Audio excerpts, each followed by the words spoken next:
Last week, the secret delivery of American weapons and the Cross River raid injected much-needed energy into Ukraine's largely stalled counteroffensive.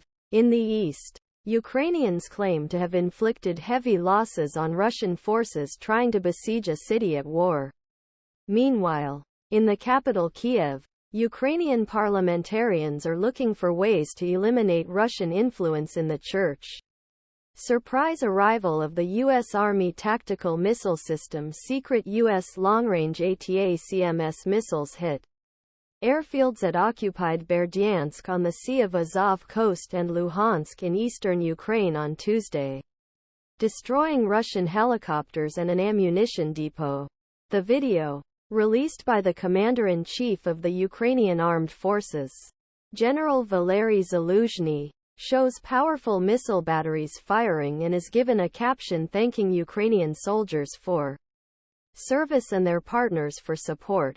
At a time when U.S. funding for Ukraine was unstable, the arrival of ATACMS was a welcome development both on the battlefield and for public morale. Ukraine has wanted the missile system for months.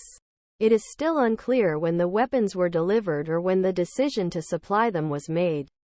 The first version of the Army Tactical Missile System was tested at White Sands Missile Range in New Mexico on December 14, 2021. John Hamilton, U.S. Army for Ukrainians. This move was seen as a strong message of support from the United States. Ukrainians are greatly encouraged by the delivery of ATACMS and our fighters are putting them to good use on the battlefield, Ukrainian President Volodymyr Zelensky said in a tweet after meeting with U.S. President Joe Biden. Wars in the east. Heavy fighting continues in Avdiivka, Donetsk region. Russia continues to siege the city, and Ukraine claims to have inflicted major blows on Russian military personnel and equipment. Russian forces launched waves of attacks that were repelled by Ukrainian troops heavily deployed in the area. More Russian personnel and tanks were destroyed in a single day on Thursday than on any other day since beginning of the war, according to Ukrainian military.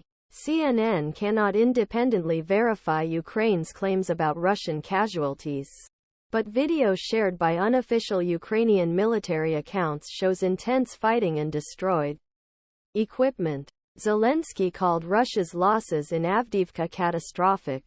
Analysts say Russia's aim is to surround the city and capture high ground near an industrial facility.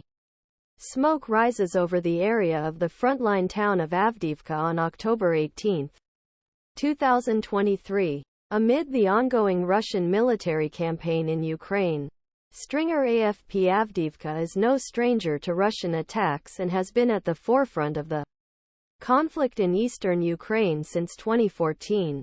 According to local officials, more than 1,600 civilians remain in the war-torn city. Cross River operation in Kherson. Official details regarding Ukraine's latest Cross River operation are scant. However, according to pro-Kremlin military bloggers, Ukrainian TRO